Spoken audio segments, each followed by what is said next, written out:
Hello, it's Dunstan, and I want to talk to you today about using your thoughts to create what you want in the world. So it's a pretty big topic. You may have come across the idea of visualization, and basically the way I understand it is that when you want to go forward and you want to create something, achieve something, become something, there's two ways you can do it. You can either stand in the present and look forward and try and work out how you're going to get forward and go forward.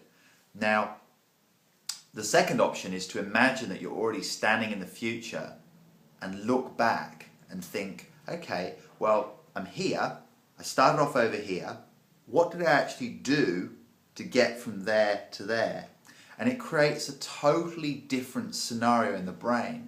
And that the brain can then start to tune into that future reality where you've already achieved it. Now, first step here is getting okay with the fact that you want something. It's been a big struggle with me for a long time to be okay with wanting stuff. And I had a lot of programming and fear and shame around actually wanting stuff. And so, yeah, you know, the first thing I'd say is get okay with wanting stuff. And I'm not talking about wanting stuff that's compensating for your insecurity.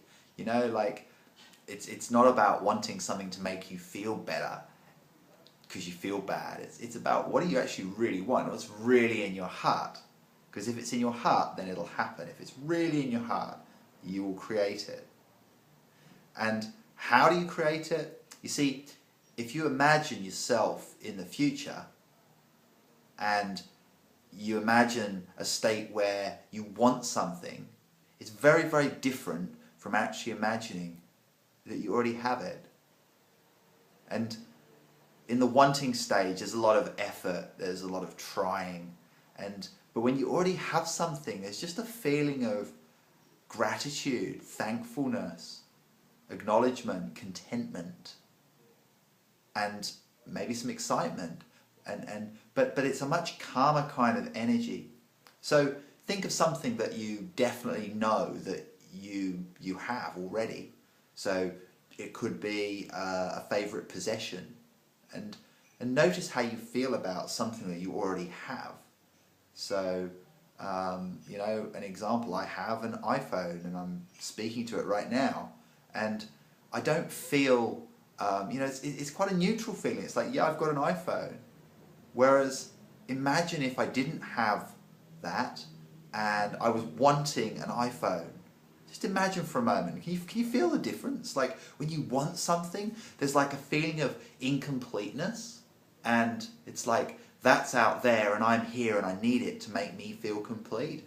Very different from just feeling like, yeah, it's cool, I've got this thing.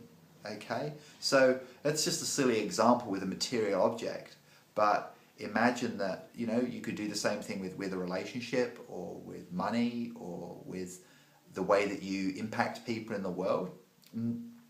So it's kind of a feeling of gratitude, and that's one of the reasons why gratitude is a beautiful practice to develop, just allowing yourself to kind of receive the fruits of your effort. So at the end of the day, you know, what were the little things that went well? What were the things that really put a spark in your eyes and just made you feel good? What are the things that you're grateful for? Because if you're grateful, if you're receiving the little things, the thousands of things, maybe some big things too, that line up to make magic in your day, then it's like you're saying to the universe, like the universe sees that you're receiving it, and the universe is like, we'll give him some more.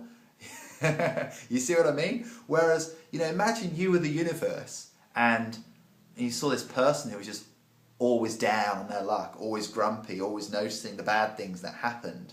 And then you had someone else in another reality who was just grateful for the smallest things, like the sun shining and the rain falling from the sky and the fact that they found $2 on the floor, and it was just really grateful. Now, if you were the universe, where would you be putting your energy? You know, would you be giving it to the grumpy person that didn't notice?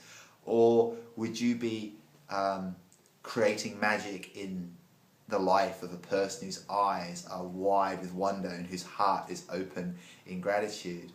So I don't know if the universe is intelligent like that, but it seems that that's how it goes.